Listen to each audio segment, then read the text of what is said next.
Fala pessoal, tudo bem? Sejam bem-vindos! Eu sou o Lucas Guerreiro e hoje eu vou reagir a um vídeo que vocês pediram. Esse vídeo foi lançado 3 semanas atrás e alguns dos meus seguidores pediram que eu respondesse ao conteúdo que tem nesse vídeo, que destoa do que é a realidade da história e da crença dos membros da Igreja de Jesus Cristo dos Santos Últimos Dias.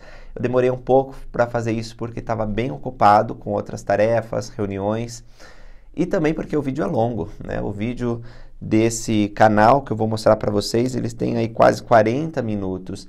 E para responder cada ponto equivocado, demora bastante, porque eu não posso simplesmente contradizer. Eu quero mostrar da onde que eu tirei aquilo, qual é a base para isso. Por isso eu tive que fazer um verdadeiro estudo e colocar os links, as referências, para que vocês, se quiserem conferir, possam achar a informação. Não sei se vai caber na descrição, mas se não couber, eu faço um documento no Google Drive, compartilho o link para que vocês possam ter acesso ao PDF, onde tem a resposta a cada ponto alegado.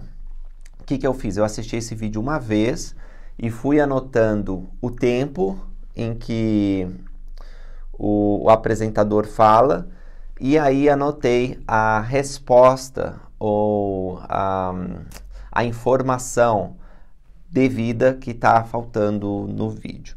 Se eu assistisse uma segunda vez com mais cuidado, talvez eu ia pegar algumas outras coisas para falar para vocês, mas realmente eu não vou ter tempo para fazer isso de uma maneira tão aprofundada. Eu acho que eu peguei os temas gerais, as coisas mais importantes. Mas deixa eu falar um pouco sobre esse canal. Lendo na descrição, o canal Professor Jonathan Matias diz o seguinte: sou professor graduado em História e pesquisador em cultura e tradição religiosa judaico-cristã. História do cristianismo e história do judaísmo. O objetivo do canal é transmitir conhecimento sobre a história das religiões e teologia histórica, mantendo bom diálogo com todos, aí tem letras maiúsculas, aqueles que desejam uma educação comprometida com qualidade, seriedade e respeito mútuo, de forma leve e acessível. Ele se diz agnóstico também nessa descrição. Bom, de forma geral, embora eu não tenha assistido outros vídeos dele, eu abri no canal, eu dei uma olhada e parece assim que é bastante qualidade a produção. Só pelo vídeo que eu analisei, eu como criador de conteúdo, tenho que tirar o chapéu e dizer que está muito bom, a qualidade como é feita. E a forma como ele apresenta também é muito, muito legal. Eu acho que ele procurou estudar o assunto, ele procura trazer um conteúdo importante.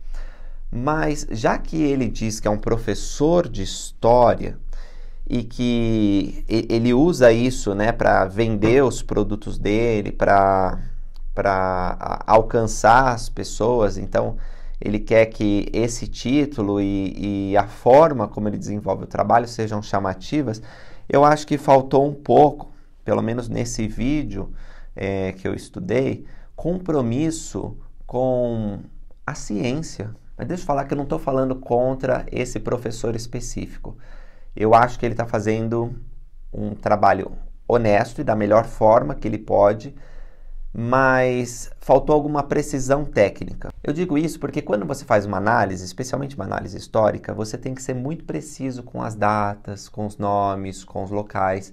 E ainda que seja uma análise bem rápida e abrangente, você não pode confundir uma visão geral, uma visão rápida com uma análise descuidada, e foi o que aconteceu. Tem vários equívocos. Eu anotei aí mais de 40 pontos que precisam ser esclarecidos e alguns até que estão completamente errados. Então, não confiaria muito numa análise do canal para outros temas. Por exemplo, se eu quiser aprender sobre os testemunhos de Jeová, eu vi que ele tem um vídeo sobre testemunhos de Jeová, embora eu não tenha visto ele inteiro.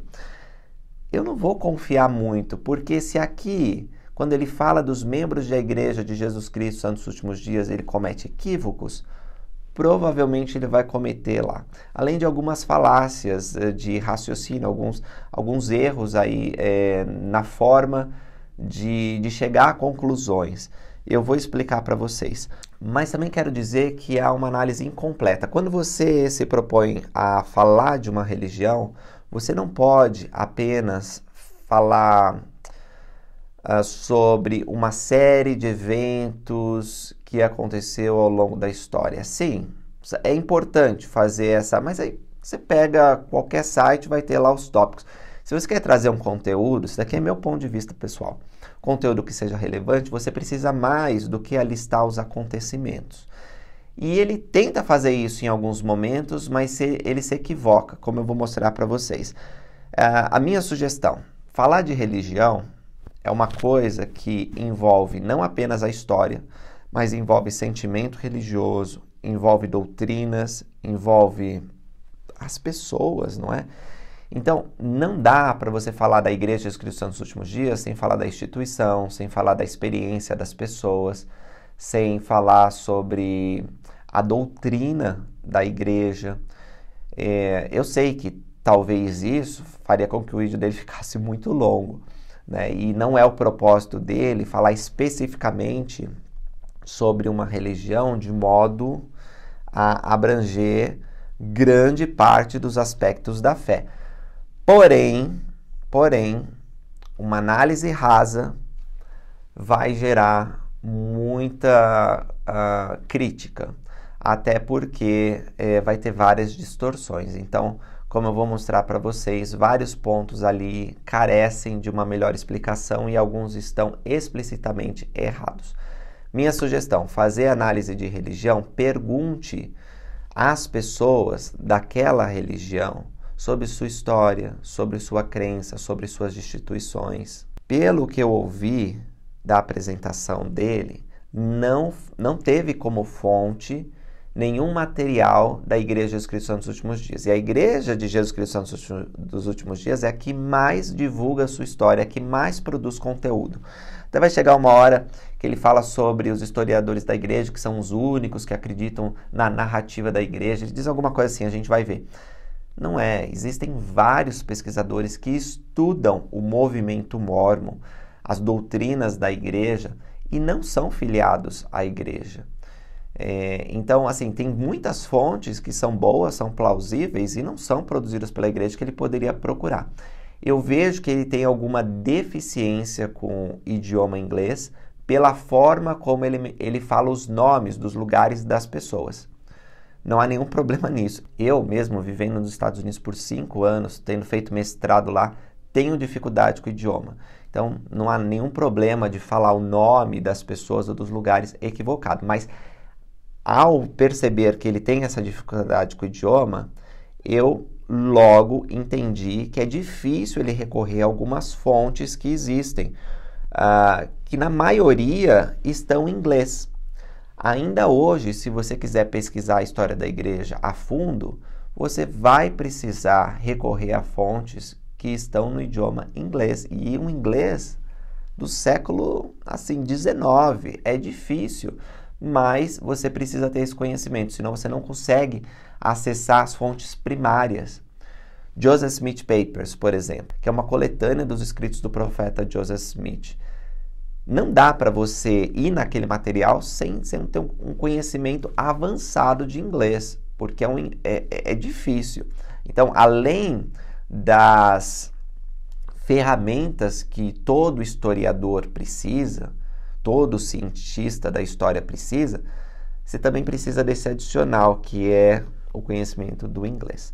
Então, assim, eu não culpo essas falhas o apresentador. Eu só acho que tem que ter uma cautela, tá? Tem muito material, infelizmente, na internet e que são publicados em português que tem informações falhas, distorcidas.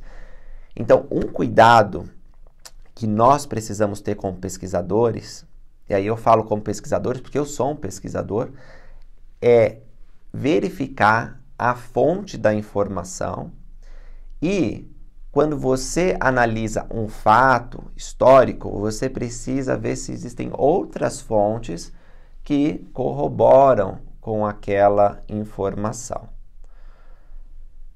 Pelo menos assim a gente consegue chegar a uma aproximação daquilo como realmente aconteceu, tá bom?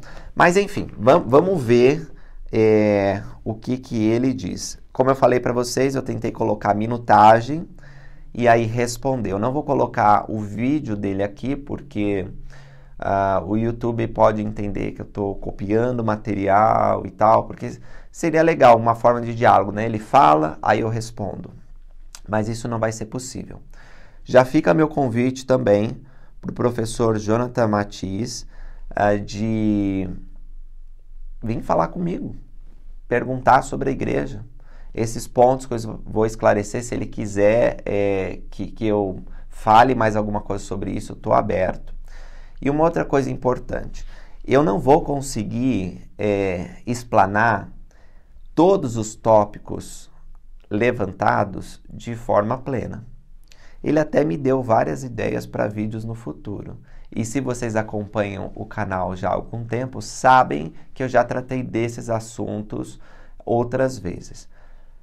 Mas eu vou tentar mencionar aqui rapidamente e deixar na descrição, como eu falei, um link para que vocês possam ter mais informações em fontes confiáveis, ou se não couber todos os links, vai ter um documento aí onde vocês podem encontrar, beleza?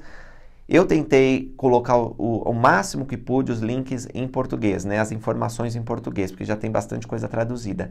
Mas tem várias que não estão traduzidas. Aí, se você não tem conhecimento do inglês, eu sugiro que você use o Google Translator ou alguma outra ferramenta de tradução, para que possa ter pelo menos noção do que está sendo falado. Beleza? Então, vamos lá. Uma outra coisa, minutagem aproximada aqui, porque, como eu falei para você, assisti apenas uma vez e fui fazendo anotações, então pode ser que seja 1 segundo para frente, 1 segundo para trás, onde ele começa o assunto, mas é mais ou menos naquele. Também tem alguns tópicos que eu não consegui anotar o minuto, mas está em ordem. Então, se você for seguindo a minha lista aqui, que tem 47 tópicos, e vendo o vídeo, você vai conseguir identificar que ele trata daquele assunto. Primeiro, que a igreja foi fundada por Joseph Smith.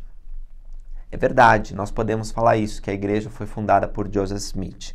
Mas nós, membros da Igreja de Jesus Cristo nos Últimos Dias, sabemos, conforme fala em Efésios 2:20, que a igreja é estabelecida sobre o fundamento dos apóstolos e dos profetas e de que Jesus Cristo é a principal pedra de esquina. Sendo assim, nós preferimos explicar que a igreja é uma restauração da igreja primitiva. A mesma igreja que existia nos tempos passados foi colocada novamente à terra por instrumento de Joseph Smith. Então, nós podemos dizer que ele é o fundador, mas de forma doutrinária, se você perguntar para os membros da igreja, geralmente eles vão explicar isso, que a igreja é uma restauração da mesma organização que existia no passado, com apóstolos, profetas, pastores, evangelistas, com sacerdócio, templos, todas as coisas que você vê na época do Novo Testamento, que tinham na igreja de Jesus Cristo, tem hoje na igreja restaurada. No minuto 1:26, ele fala sobre Joseph Smith. Eu fiquei feliz com a precisão de que ele apresentou sobre o nascimento de Joseph Smith, gostei dos mapas, parabéns à equipe de edição, ficou bem legal mesmo. Realmente, eu visitei todos os lugares históricos da igreja, no começo da igreja, exceto o local onde Joseph Smith nasceu, em Vermont. Né? Eu fui direto para Palmyra, foi o lugar que eu visitei primeiro, onde Joseph, aos 14 anos, teve a primeira visão. A história do profeta Joseph Smith vocês podem encontrar em vários lugares. O site da igreja é o que eu recomendo para que vocês possam ler sobre isso. Depois, no minuto 2:25, ele fala da pedra do vidente. A pedra do vidente, ou a pedra de vidente, ou as pedras de vidente, né? Porque teve outras pedras. O Urim Tumim, por exemplo, ele é chamado também de pedra do vidente, porque são instrumentos sagrados nos quais os profetas podem olhar e receber revelação. Por exemplo, revelação dando conhecimentos sobre línguas antigas. Então, o Urim Tumim está presente na Bíblia, está presente no livro de Mórmon, é mencionado nas outras escrituras que nós temos. É um instrumento sagrado. A forma como Joseph Smith traduziu o livro de Mórmon, ela não foi totalmente descrita. Nós temos apenas alguns indícios. Ele usou a pedra do vidente, é verdade, mas ele também usou o Urim Tumim, que é uma espécie de pedra de vidente que estava junto com as placas, foi entregue pelo anjo. E ele também usou o dom do Espírito Santo. De fato, Joseph Smith precisou desses instrumentos no começo, mas a partir do momento em que ele estava mais habituado a receber revelação, ele não precisou de nada disso. A gente não sabe exatamente como ele traduziu, por exemplo, o livro de Abraão. Não tem muita informação sobre isso. Mas não há nenhuma informação ou indício de que ele tenha usado algum instrumento. Então, quando ele foi traduzir o livro de Abraão, ele já era um profeta mais experiente e não precisou dessas coisas, né? Então, eu vou deixar o link sobre a Pedra do Vidente. A igreja publicou alguns anos atrás fotos sobre essa pedra que está em posse da igreja. Não é o Urim Tumim, mas é uma pedra que o profeta tinha para receber revelação, achar objetos. E assim, é que ele é agnóstico, né? Mas para todas as pessoas que são religiosas, instrumentos usados por Deus para a realização de milagres não é uma coisa estranha. Você vê na época do Velho Testamento a vara de Abraão floresceu, né? E tem muitos outros que eu poderia citar. A capa, eu não sei se foi de Pedro ou de Paulo agora, que curou uma pessoa. Enfim, o Novo e o Velho Testamento está cheio de histórias sobre esses instrumentos que Deus usa. Não é que o instrumento tenha poder, mas Deus tem poder. E mediante a fé da pessoa, usa meios para realizar milagres. Bom, ele fala que o pai de Joseph Smith caçava tesouros. Eu não encontrei essa informação. Eu encontrei a informação que Joseph, ele chegou a trabalhar para um homem que estava procurando tesouros. Claro, a América estava sendo desbravada. Isso foi antes até da corrida do ouro na Califórnia. Mas eles tinham essas lendas de que havia tesouros escondidos, tal, então eles iam procurar ouro, né?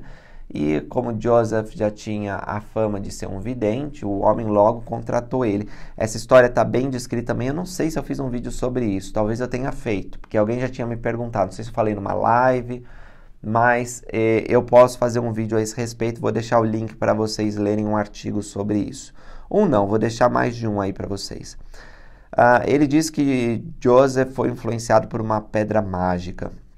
Se você é um ateu agnóstico, provavelmente você não vai acreditar nas manifestações divinas. Você não vai acreditar em anjos, você não vai acreditar em vozes do além, você não vai acreditar que Jonas foi engolido por um peixe gigante, você não vai acreditar que Jesus Cristo distribuiu um parco alimento para 5.000 pessoas. Essas coisas vão soar para você como esquisitas e você vai duvidar. Mas se você tem fé em Deus e acredita que Ele pode realizar milagres, essas coisas vão soar razoáveis. Deus de fato tem poder para fazer com que um menino inculto, que tinha até o 2º ano primário, pudesse traduzir um registro antigo. E foi isso que aconteceu. Então vou deixar mais referências sobre isso. Na minutagem 3.13, ele diz que o anjo Moroni, ele permitiu que Joseph encontrasse as placas após 4 anos. O verbo está errado aqui. Moroni não permitiu que ele encontrasse as placas. Logo depois, isso está na introdução do livro de Mórmon, está na Pérola de Grande Valor, é escritura canonizada para nós. Então, todo membro da igreja sabe isso. O anjo apareceu para Joseph, mostrou em visão onde estava, ele andou na manhã seguinte até o Monte Cumora e ele viu. Isso foi em 1923. Ele viu onde estavam as placas. E por 4 anos ele foi treinado pelo anjo até que pudesse retirar. Então não é que ele encontrou depois de 4 anos. Ele já sabia onde estava, ele ia lá uma vez por ano, pelo menos, para receber a instrução do anjo. E ao fim do 4º ano é que ele teve autorização de retirar as placas. Na minutagem 3:30, ele diz que Martin Harris se tornou o primeiro escriba, o que não é verdade. O primeiro escriba foi Amy Smith, a esposa do profeta. Martin Harris ele ajudou depois, com certeza. Inclusive, a perda das 116 páginas, que foram as primeiras traduzidas, está associada a Martin Harris. E eu coloquei até uma lista dos escribas para que vocês possam conferir. Na minutagem 4.15, ele fala sobre a perda das 116 páginas e diz que Joseph Smith alegou que elas eram impossíveis de serem retraduzidas. Elas não eram impossíveis de ser retraduzidas. Joseph poderia traduzir novamente. Ele não fez isso porque as placas, como o Senhor revelou em Doutrina e Convênios, caíram na mão de inimigos da igreja. O que eles iam fazer? Eles iam distorcer o que estava traduzido, e quando Joseph retraduzisse, eles iam comparar e dizer, Joseph Smith é um profeta falso. Então era um plano do diabo para destruir a obra da restauração nesses últimos dias. Mas o Senhor, que já conhece o fim desde o princípio, tinha inspirado Nefe, um profeta nefita, lá no comecinho do livro de Mórmon, a fazer 2 registros sobre o povo dele. Um registro contendo toda a história e outro bem mais detalhado contendo especificamente a parte espiritual, chamado Placas Menores. E ele não sabia por quê, mas Deus inspirou ele. Quando, depois de 1000 anos, Moroni, Mormon, né, ele está juntando os registros e resumindo, ele encontra essas placas menores. E o Espírito também diz para ele, junta. E ele faz isso, ele junta. Mas ele falou, já escrevi essa história, mas ele juntou. Então, o que foi traduzido era o começo das placas maiores. Provavelmente o livro de Leí e até Mosias 1. E isso foi perdido. Porém, Deus disse, não retraduz, continue. E quando Joseph estava traduzindo a parte designada, ele encontrou as placas menores, fez a tradução. Hoje, as placas menores estão no começo da nossa edição do livro de Mórmon, mas provavelmente Joseph traduziu isso no final. Então, a mesma história que nós perdemos foi recolocada. Só que a gente não tem tantos detalhes históricos, mas tem muita parte doutrinária. Então, não se perdeu nada. É maravilhoso ver como que o Senhor trabalha. Aí, fala aqui no minuto 7:18 que os historiadores, os únicos historiadores que acreditam na história da Igreja dos Cristãos dos Últimos Dias são historiadores da própria Igreja. Eu não acho que ele está falando isso como cientista. Acho que ele está falando isso como um youtuber ou alguém que quer fazer uma afirmação assim, sabe, impactante. Isso não pode ser verdade, porque, primeiro, ele não tem como conhecer todos os historiadores que existem. Segundo, muito provavelmente ele não estudou o trabalho de historiadores dos Estados Unidos. Quando você estuda história, você é obrigado a passar pelos Mormons, porque eles colonizaram o oeste americano. E alguns dos historiadores que se interessam pelos movimentos religiosos, pelos movimentos do século XIX, se aprofundam na história da Igreja dos Cristãos dos Últimos Dias. E eles não são membros da igreja, eles produzem vários trabalhos relacionados aos membros da igreja.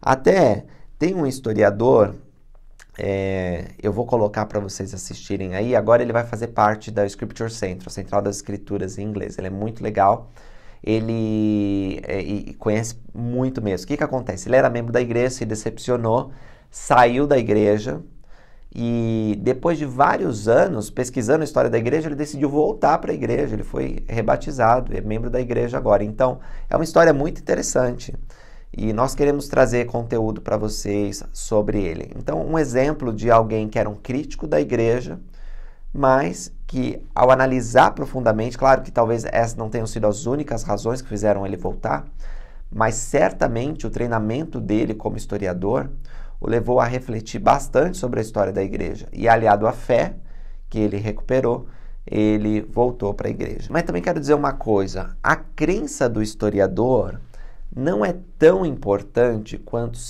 se estuda história.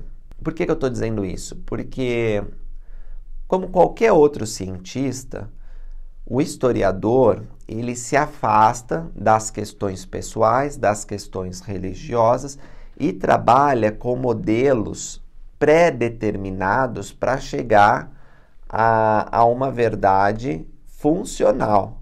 Ele não pode misturar, ou pelo menos não conscientemente, as suas crenças, as suas ideologias com a análise científica que ele faz. Eu sei que isso é muito difícil nas ciências sociais, talvez especialmente em história. É muito difícil um historiador não ser bias, né? É muito difícil um historiador não ser tendencioso. Uma das maiores críticas que as pessoas fazem aos historiadores é essa: você selecionou esses fatos e contou a história nessa perspectiva porque você acha que a perspectiva certa, correta, verdadeira, divina.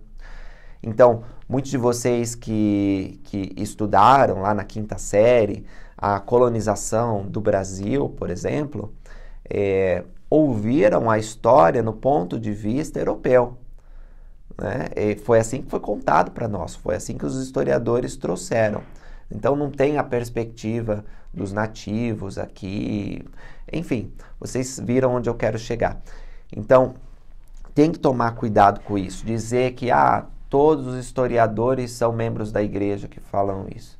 Mas e daí? Não importa se eles são membros da igreja ou não. O que importa é se eles estão dizendo a verdade, se eles estão narrando o fato com honestidade. Se o trabalho deles pode ser revisto e analisado de maneira científica, sem tender para um lado ou para o outro, a despeito de ideologia, crença religiosa, entende o que eu estou querendo dizer? Então, não faz muito sentido isso que ele falou para mim, que todos os historiadores são... Isso daí é uma falácia. Bom, ele cita o livro Visão dos Hebreus, dizendo que o livro de Mórmon pode ter sido copiado deste livro. Não foi, tá? O livro Visão dos Hebreus eu vou deixar aí para vocês. A BYU, ela disponibiliza de graça, que é a faculdade da igreja disponibiliza de graça para todo mundo. Joseph Smith não copiou da Visão dos Hebreus e sempre tem, né, esses argumentos de que Joseph teria tido uma fonte, uma base para criar o livro de Mórmon. Mas essas teorias elas caem por terra muito facilmente. Então vou deixar aí para vocês lerem alguma coisa a respeito. Quando ele fala no minuto 8:27 sobre a língua egípcia reformada, que não existe isso, dá para perceber que ele não entende de egípcio. Nem eu entendo também. Mas eu fui atrás para ver se essa informação valia ou não. E, gente, o Egito, ele foi uma potência por muito tempo. Séculos e séculos. Ele atravessou desde a antiguidade até chegar ao período romano. Então, teve várias influências. O alfabeto, né, nós chamamos de alfabeto, não sei se é o nome apropriado, mas a língua dele sofreu modificação. Então, dizer que é um egípcio reformado não é propriamente errado, porque se uma cultura que usa a linguagem egípcia se separa e passa séculos em outro lugar, é evidente que a língua vai mudar. O português dos seus bisavós não é o português que nós estamos falando. A forma de escrever, ela muda de tempos em tempos. Então, reformar uma língua não é novidade. Aliás, há evidências sobre o egípcio reformado que eu vou deixar aí também. E eu vou falar mais sobre isso porque ele retoma essa crítica. Na minutagem 8:46 diz que é muito parecido com a Bíblia, né, o livro de Mórmon. Bom, há uma razão bem óbvia porque o livro de Mórmon é parecido com a Bíblia, porque é a palavra de Deus, as escrituras vêm de Deus. E como é o mesmo Deus, ele fala coisas parecidas para seus povos. Agora, o livro de Mórmon tem realmente algumas partes que são muito semelhantes à Bíblia. Isso porque o povo do livro de Mórmon tinha como base a Bíblia. Não a Bíblia exata que nós temos, mas boa parte do Velho Testamento. Quando a família de Leí vem para as Américas, eles trazem as placas de latão. As placas de latão, elas são 5 livros de Moisés e várias escrituras do Velho Testamento até chega lá o tempo de Jeremias, tem várias palavras de Jeremias. Então eles tinham Isaías, eles tinham Josué, eles tinham várias escrituras. E eles citam muitas das escrituras. Nefe, ele ama as escrituras e ele menciona elas para o benefício do seu povo. Então a gente consegue ver no livro de Mórmon aquilo que ele considerava de mais precioso, que ele queria que chegasse às futuras gerações. E ele cita vários capítulos de Isaías. Agora, existem várias partes no livro de Mórmon que deveriam estar na nossa Bíblia e não estão. Por exemplo, a alegoria das oliveiras. Teoricamente, deveria estar no Velho Testamento, mas foi retirado por algum motivo. Durante séculos de apostasia isso caiu. Não está mais lá. Mas nós temos no livro de Mórmon.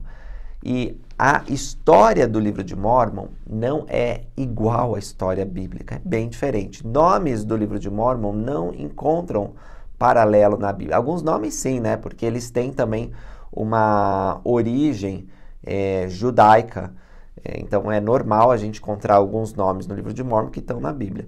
Labão, Leí e outros nomes. Agora tem nomes diferentes, Moroni, Elamã, Alma.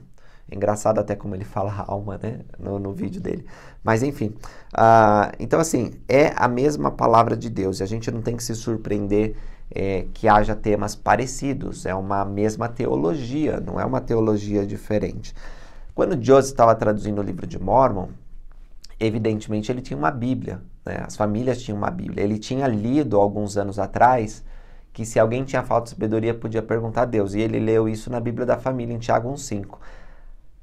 Agora, dizer que Joseph abria a Bíblia e copiava o que estava escrito, isso não é verdade. Embora ele tivesse uma base bíblica, que era uma família cristã, nenhum dos relatos que temos, e as pessoas que traduziram, que conviviam com Joseph na época da tradução, diziam que Joseph tinha lá aberta a Bíblia e fazia referência.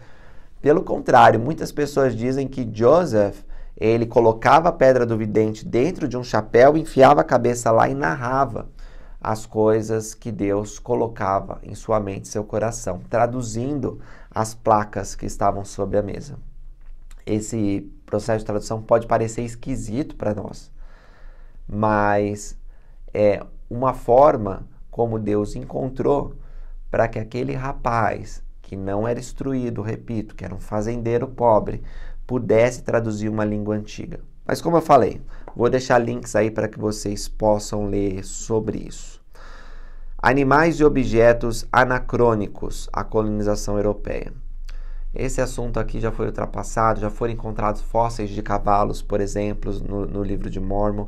Tem uma coisa interessante que eu coloquei aqui sobre a palavra Deus, né? Que é uma palavra francesa. Aí se diz como que Joseph Smith colocou a palavra a Deus lá, se o livro de Mórmon era uma língua antiga, não tinha essa palavra, é francesa, não tem nada a ver com o hebraico, egípcio, nada disso.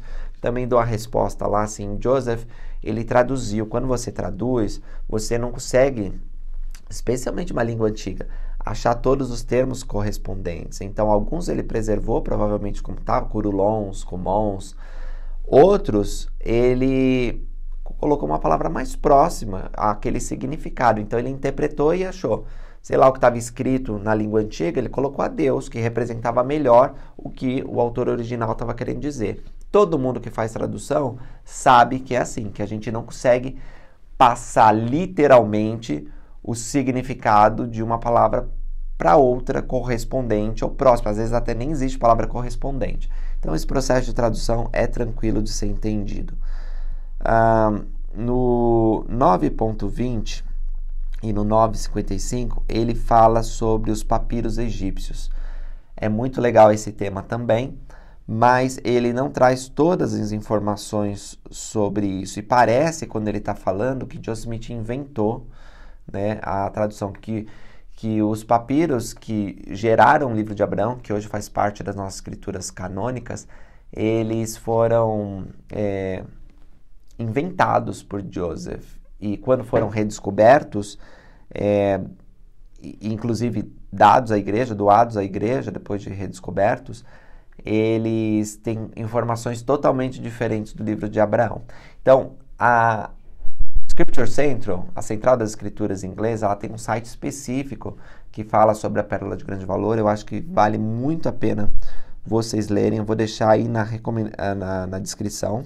É um debate muito rico, muito interessante, mas eu quero testificar para vocês que o livro de Abraão é a Escritura. Tem uma importância fundamental para nós, membros da igreja, porque, por exemplo, fala da nossa pré-mortalidade. Então, é uma bênção ter esse livro sagrado que conta mais sobre o patriarca Abraão. As testemunhas, ele menciona, né? Ele diz que houve testemunhas do livro de Mórmon, mas ele faz isso tão rápido. Gente, uma das maiores evidências de que o livro de Mórmon é a palavra de Deus são as testemunhas. 3 testemunhas viram as placas trazidas por um anjo e depois mais 8 testemunhas tiveram a oportunidade de manusear as placas de ouro. Elas deram o nome delas ao mundo. O interessante é que várias delas se afastaram da igreja e se tornaram amarguradas com o profeta Joseph. Mas elas nunca negaram testemunho. De fato, algumas delas foram rebatizadas na igreja. E mesmo aquelas que não voltaram, quando perguntadas isso aconteceu, elas afirmavam, não, o livro de Mórmon é realmente a palavra de Deus. E confirmavam o testemunho que está impresso logo no começo de todo o livro de Mórmon. Então, assim, dizer que isso não tem importância é absurdo. As testemunhas sempre tiveram importância para estabelecer a verdade. Você vê os julgamentos das civilizações primitivas, as testemunhas, elas acrescentavam um peso muito grande na decisão do rei, do juiz, daquele que detinha o poder. E até hoje, né, nos nossos processos jurídicos, a gente conta muito com as testemunhas. É uma coisa muito importante. Então, dizer que testemunhas... Não é que ele diz, é que ele só fala e como se aquilo não tivesse importância. Mas é super importante. E é um obstáculo nos críticos da igreja. Eles vão ter que desacreditar esses 11 homens que têm boa reputação e que foram até o fim da vida, alguns azedos com a igreja, verdade, mas até o fim da vida deles, valentes no que tange a esse testemunho de que o livro é verdadeiro e que eles tinham visto as placas. Depois ele fala das placas de Kinderhook. E eu já mencionei para vocês aqui sobre isso. Eu vou deixar um link. Muitas pessoas dizem que Joseph traduziu e não sei o quê. Leia esse artigo se você tem dúvidas sobre isso, tá? Isso daí não é uma falsificação e Joseph nunca atestou que eram verdadeiras. Queriam enganar o profeta, não deu certo. No 12.50, a igreja, ele cita que a igreja se mudou, mas eu quero que vocês entendam, gente, ele não completa essa informação, que a igreja mudou pela grande perseguição que estava acontecendo. A igreja foi perseguida de lugar em lugar até ser expulsa dos Estados Unidos. Ele menciona então no 14.17 sobre a Nova Jerusalém, isso de fato é doutrina da igreja, está claro, vou deixar artigos para que vocês possam ler sobre isso. Ele fala rapidamente sobre a ordem de extermínio. A ordem de extermínio foi a razão principal porque os membros da igreja tiveram que deixar o estado do Missouri. E mais para frente ele volta nesse tema e eu vou colocar alguns links bem interessantes sobre isso para vocês. Inclusive o pedido de desculpas oficial que o estado do Missouri fez por ter expedido essa ordem de extermínio, acho que uns 160 anos depois, né? Eles reconheceram, nós fizemos uma besteira aqui, pediram desculpas formais para a igreja. Porque imagina, uma ordem de um governador para matar pessoas. Isso é uma coisa louca, mas aconteceu contra a igreja. Ele fala então sobre o acampamento de Sião, na minutagem 15 e 30. O acampamento de Sião, ele foi com o objetivo de redimir Israel, né? De salvar os membros que estavam sendo expulsos, privados, estuprados, presos e uma série de coisas que estavam acontecendo. Só que o Senhor desmanchou o acampamento de Sião antes dele cumprir seu objetivo. E algumas pessoas, até daquela época, né, elas disseram, não serviu para nada, olha só, perderam tempo. Mas olha que interessante, o primeiro quórum dos 12 apóstolos foi formado apenas alguns dias depois do acampamento de Sião. E 8 membros do quórum dos 12 que foi formado estavam na companhia do profeta Joseph Smith durante o acampamento de Israel, ou acampamento de Sião, como queira.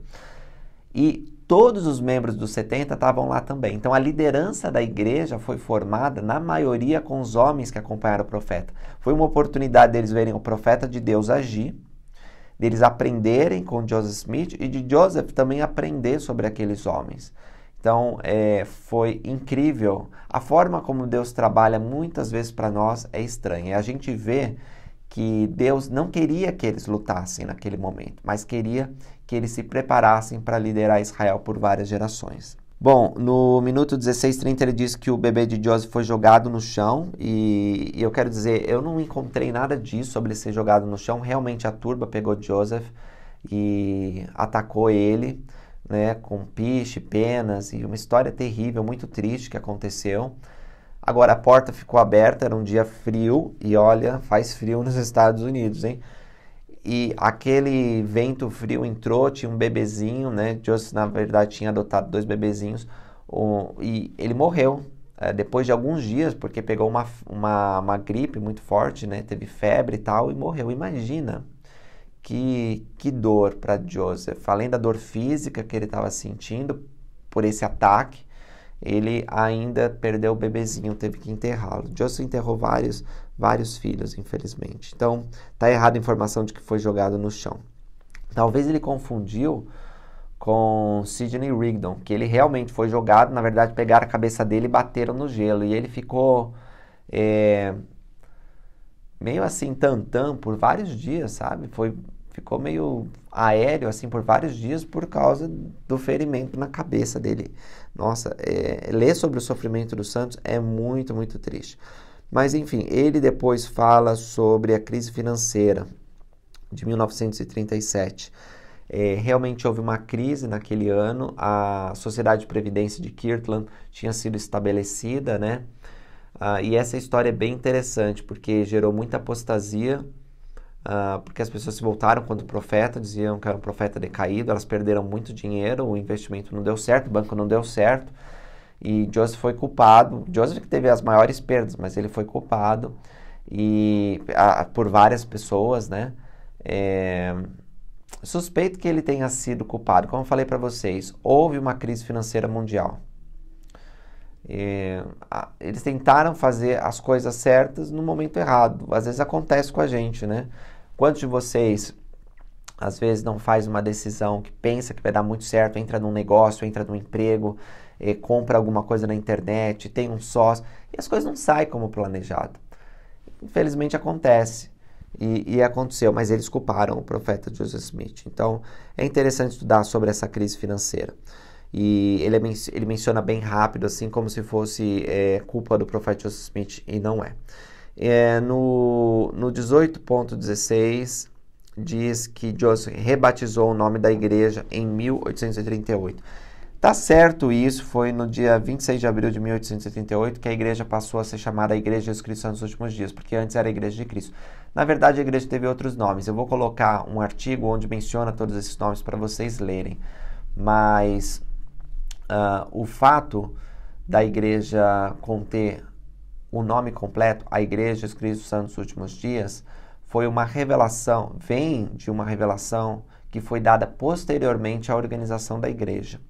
Nós acreditamos que o Senhor revela linha sobre linha, preceito sobre preceito, que o tempo de restauração ainda não terminou. Nós cremos em tudo que Deus revelou, em tudo que Ele revela agora, e queremos que Ele ainda revelará muitas coisas grandiosas e importantes sobre o reino de Deus. Então as mudanças na igreja acontecem sempre, e isso foi dado com revelação depois, Joseph oficializou, beleza? Depois ele fala sobre a guerra Mórmon e os Danitas, um tema muito interessante. Se vocês quiserem eu faço vídeo sobre isso, mas eu deixei os tópicos assinalados para que vocês possam ler. Ele fala novamente sobre a ordem de extermínio no 19.30 e eu vou deixar marcado para que vocês possam ler. No 20.15 ele fala sobre Brigham Young, né, que ele se destacou na liderança da igreja.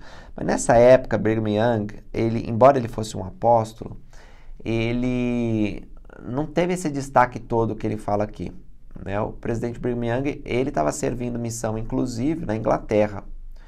Eu não fiquei muito certo com a data aqui, porque tem hora que esse apresentador vai e volta na linha do tempo, mas se for mais ou menos com a cronologia da guerra Mórmon dos Danitas e da crise, principalmente da crise, vocês vão ver que Joseph Smith envia missionários para a Inglaterra e Brigham Young vai para lá pregar.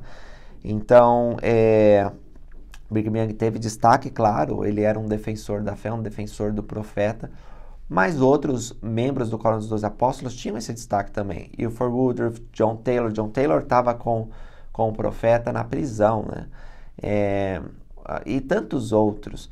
Então, eu entendo porque ele cita Brigham Young aqui, porque mais para frente ele vai mencionar o nome dele, mas eu não sei se esse destaque foi feito.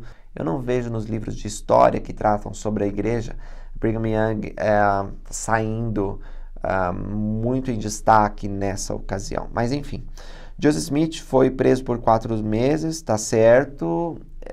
precisamente foi um pouco mais de 4 meses que ele ficou na cadeia de Liberty. Mas pode falar 4 meses, né, para resumir. Importante dizer, porém, que a prisão dele foi injusta. Aliás, toda vez que o profeta Joseph Smith era preso, era se provado depois que ele não deveria estar lá, que era injusto. Todos os processos judiciais contra o profeta Joseph Smith depois foram resolvidos e ele sempre foi absolvido como réu. Então, havia essas tentativas, né, de acabar com a obra, mas não conseguiram. Ele fala, então, na minutagem 21, que em 1839 Nauvoo foi estabelecida. Nauvoo é realmente importante na história da igreja, porque é um lugar onde eles tiveram, por algum tempo, uma certa tranquilidade. Eles construíram um templo maravilhoso, que se tornou um dos maiores edifícios do estado de Illinois, e estava prosperando bastante. Ele diz que, por exemplo, no dia 15 de março de 1842, que a maçonaria inspirou rituais da igreja. Isso não é verdade, né? Embora tenha sido uma influência até importante, Joseph já estava aprendendo sobre as ordenanças do templo desde 1830. Talvez até antes, né, quando Moroni falou com ele, ele citou escrituras de Malaquias e do Velho Testamento, e a gente sabe que o templo tem a ver com o poder selador, e Malaquias fala sobre a volta de Elias que traz o poder selador. Então, assim, Joseph já compreendia bastante coisa, mas ele sistematizou essas ordenanças e as apresentou simultaneamente à entrada dele na maçonaria. E vários irmãos que faziam parte da maçonaria e eram da igreja, eles viram uma relação. Eles até disseram assim, a investidura do templo é uma maçonaria aperfeiçoada, refinada. E apesar da gente enfatizar as semelhanças, a gente não pode esquecer das diferenças. Existem muitas diferenças entre uma coisa e outra. Primeiro, a investidura é para homens e mulheres, é para todo mundo, a família de Deus. A maçonaria geralmente é apenas para homem, embora eu sei que tem ritos que aceitam mulher. A maçonaria, ela fala da história de Hirão, né, lá na época de Salomão. A investidura é sobre nossa jornada de volta a Deus. Fala de nossos pais, Adão e Eva, fala sobre Jesus Cristo, enfatiza o Salvador Jesus Cristo e o plano de salvação, a criação do mundo, enfim. É diferente uma coisa da outra, chega a ser até gritante. Agora, se você vê conexões com a maçonaria, nos rituais que nós temos no templo, você também precisa enxergar conexões com outras culturas, com outras tradições que existem no mundo. Você vai estudar os egípcios, você vai estudar os chineses, os hindus, você vai estudar... Todos os povos vão ter resquícios que nós encontramos no templo de forma completa. Então, enquanto existem esses elementos espalhados em diversas partes do mundo, o templo reúne todos eles. Agora, Joseph não fez um exercício histórico para reunir tudo isso e depois, ok, agora que está tudo reunido eu vou apresentar. Não, isso surgiu praticamente do dia para a noite, né? Ele recebeu uma revelação de Deus. E essa revelação, ela mostra que há paralelos em outro lugar? Sim. Mas isso não é fruto de uma pesquisa que ele fez e ele quis aglutinar dessa maneira. Não. Isso seria até bem ingênuo de pensar. Joseph não tinha capacidade de fazer aquilo porque não tinha os livros, os recursos para poder criar uma ficção que ia persuadir tantas pessoas naquela época e continua persuadindo até hoje.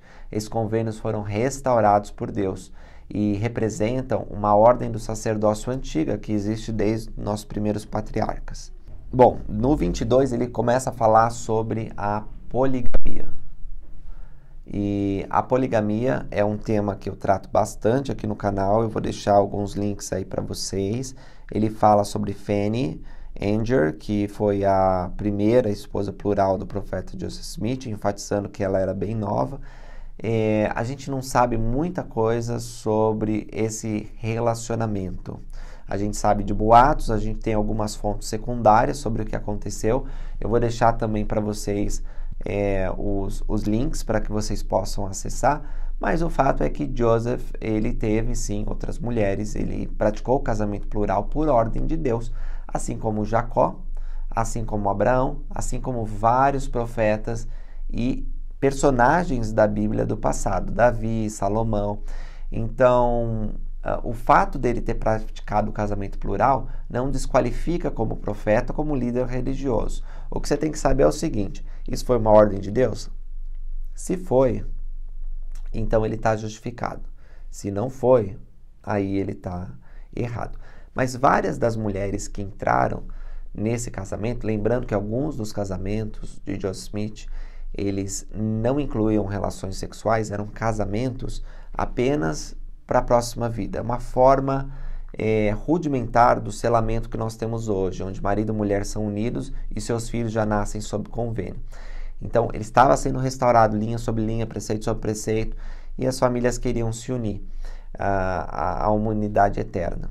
Então, os casamentos podem ter sido uma maneira desses arranjos familiares serem formados para a eternidade. Pelo menos assim eles compreendiam. Então, sobre a idade, não tem muito o que dizer. Se você ir na sua genealogia, você vai ver aí que sua avó casou com 14 anos. Você vai ver que sua tataravô casou com uma menina, sei lá, de 15 anos. Isso tem em todas as famílias, porque no passado era mais comum as mulheres casarem jovem. Então, não sei, 200 anos atrás a coisa era diferente, né, irmãos? Eles não tinham nem luz elétrica como a gente tem. E aqui é importante dizer que os pais consentiram, inclusive o pai dela que fez o casamento, provavelmente Fanny, e eles continuaram membros fiéis da igreja, continuaram seguindo, ele foi patriarca da igreja. Então, se houvesse algum abuso, vocês não acham que eles iam se rebelar, eles iam... E olha, não surgiu problemas com relação a isso, até rumor, quando começou aquela apostasia, que eles começaram a fazer rumores e disseram que se originou com Oliver Cowdery. Oliver Cowdery negou, disse, não, eu nunca falei sobre isso, eu nunca divulguei mentiras, porque não tinha acontecido, né, nenhum adultério. Enfim, leiam o link que eu coloquei. Aí ele cita sobre o Nauvoo Expositor, que é o jornal que causou muito distúrbio em Nauvoo. Esse jornal feito principalmente por pessoas que tinham se afastado da igreja e queriam derrubar o profeta Joseph Smith, que na ocasião era prefeito de Nauvoo, gerou muito problema. Aí realmente houve uma ordem municipal para que o jornal ele fosse destruído. O que aconteceu, né? A gráfica do jornal, a imprensa do jornal foi destruída. E tem muitas questões interessantes sobre isso. Primeiro, analisar a história, como se sucedeu, mas também da parte jurídica. Eu, como advogado, acho muito interessante ver, porque a gente pode se perguntar, mas e o direito de imprensa, né? Não foi inconstitucional o que aconteceu? Eu não acho que foi inconstitucional, porque a Constituição dos Estados Unidos, naquela época, era diferente do que nós temos hoje. Os Estados Unidos era um país novo, tinha o quê? Acho que 70 anos, 60 anos, por aí. A Constituição era bem nova, não existia todas as emendas que existem hoje. Os estados, naquela época, tinham bastante poder, ainda tem hoje, né? É verdadeiramente uma federação lá, mas naquela época tinham muito mais. Já havia algo acontecido, né? Já havia o Tribunal de Illinois permitido que uma gráfica fosse fechada. É claro que isso depois foi reformado pela Suprema Corte do país, mas na ocasião essa jurisprudência não tinha sido formada. Eles debateram o que deviam fazer com aquele jornal por 2 dias, não foi nada assim na emoção, vamos destruir. Não, eles debateram em conselho municipal o que deviam fazer. Eles sabiam que se não fizesse aquilo, pessoas iam morrer. Então, tem muita discussão que a gente tem que trazer sobre isso, e acho que vale a pena eu fazer um vídeo, porque eu estava num devocional, alguém levantou a mão e me perguntou sobre isso, e estava já no final, não consegui dar uma explicação completa. Então, esse é um tema. Como eu falei para vocês, esse vídeo daqui foi bom, porque tem várias coisas que eu posso falar com mais profundidade para esclarecer vocês se quiserem. Mas isso não tira a responsabilidade de cada um, tendo dúvidas, de ir atrás. Eu estou deixando as fontes para facilitar. Depois ele fala da morte de Joseph Smith como sequência dessa destruição da gráfica. É um pouco mais complicado que isso, mas realmente ele foi assassinado por uma turba. No minutagem 25 diz que eles resolveram abandonar Nauvoo. É que eles não queriam abandonar Nauvoo. Gente, eles tinham chegado há alguns anos, tinham construído o templo. Vocês acham que depois de transformar o pântano num lugar maravilhoso para se viver, eles queriam abandonar? Eles só deixaram por causa da perseguição. Mais uma vez, de estado chutados, e eles tiveram que sair. Fugiram dos Estados Unidos, foram para passar assim o território indígena e foram para o México. Depois estava tendo já a guerra, né, entre Estados Unidos e México, e os Estados Unidos incorporou aquela parte, passou a ser dos Estados Unidos. Mas a princípio eles fugiram do país, porque aquele país não estava mais aceitando eles. Então não é porque, vamos sair daqui de novo. Não, eles tiveram que fugir e foi bem difícil para eles a jornada até o oeste. Quando eles chegaram, ele menciona aqui na minutagem 27 e 23 sobre o estado de Deseret.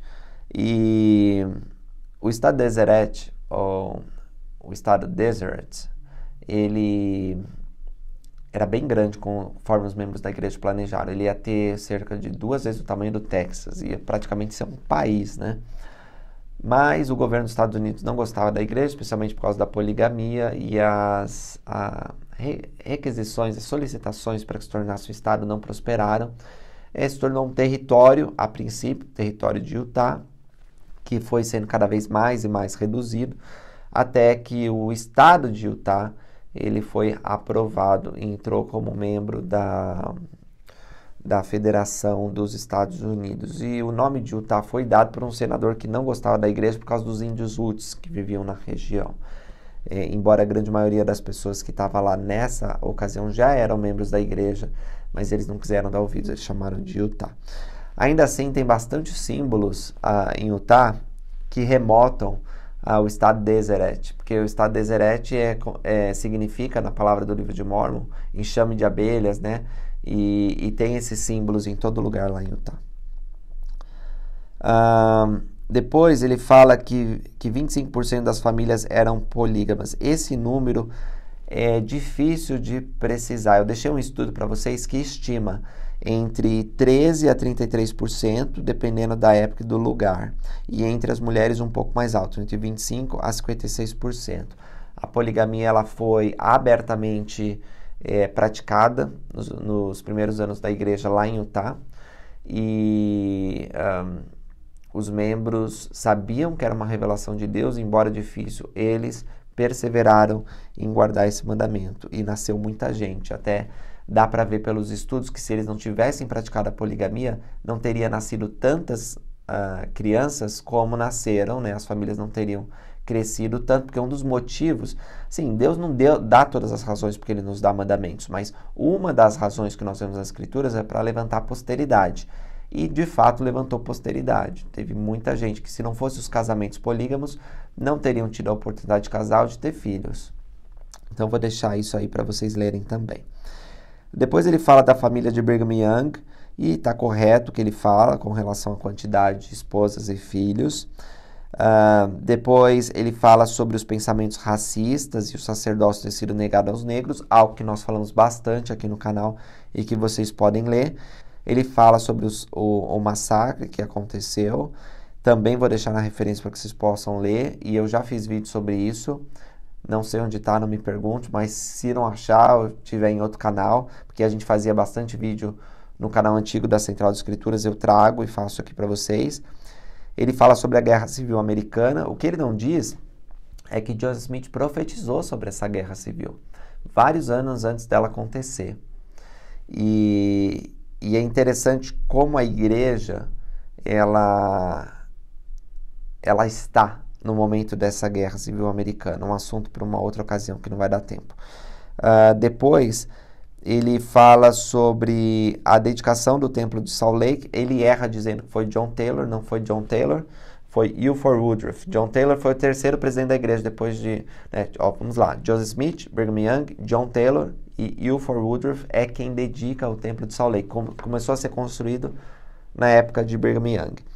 Então vou deixar aí para vocês, inclusive a oração dedicatória, que é muito bonita do templo.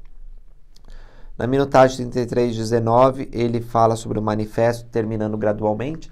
O manifesto foi dado, é que alguns membros realmente não cumpriram isso, mas a lei da igreja passou a valer desde aquele momento. Depois um segundo manifesto é dado, né? Foi difícil, imagina, eles estão anos vivendo a poligamia. Aí diz que tem que parar, então isso foi difícil para as famílias. Foi difícil começar, uma vez que começou é difícil parar também. E imagina uma família que era polígama. O que eu vou fazer com as minhas esposas? Eu tenho que me separar delas? E quanto aos meus filhos? Quem vai sustentar elas? Então, tinha várias decisões. Se vocês lerem o livro Santos, que fala sobre a história da igreja, vocês vão ver, principalmente no volume 3, como isso foi difícil para os membros da igreja, né? Ter que parar o 2 e o 3. Mas, enfim, vamos continuar aqui. Tô acabando já, tá, gente? Aí ele fala no minutagem 33:40 que em 4 de janeiro de 1896 Utah se tornou Estado. Na minutagem 33:50, em 1903 a igreja chegou no Brasil, o que está certo, as afirmações dele. Eu só não consegui ver no dia 14 de abril de 1926 que houve o primeiro batismo. A data que eu tenho aqui é 1929. As fontes da igreja dizem isso. Como eu não encontrei fontes secundárias falando sobre a igreja em português, e as fontes em inglês estava difícil de achar também, vou continuar pesquisando. Aí eu atualizo para vocês. Eu só encontrei que foi em 1929. Se vocês souberem de alguma outra fonte, além da que eu tenho aqui da história da igreja, me coloquem aí, por favor. E o último é que no dia 25 de outubro de 1931, a primeira capela foi dedicada no Brasil, o que está correto. Então, era isso que eu queria mostrar para vocês, falando sobre os pontos equivocados e os pontos certos, dando a resposta ao professor Jonathan Matias. É legal que as pessoas se interessem por estudar a história da igreja. Eu admiro aquelas que se propõem a fazer isso. Eu só acho que tem que tomar cuidado para não confiar em fontes que não são as primárias. E também, se você questionar os membros ativos nessa fé, pode ser um ponto de vantagem, porque eles vão te direcionar a materiais e também vão conceder uma perspectiva que vai ser muito valiosa para o seu trabalho. Mas é isso que eu queria falar com vocês. Obrigado por terem assistido. Aí, desculpa por esse vídeo ser tão longo. Encontro vocês no próximo. Até mais.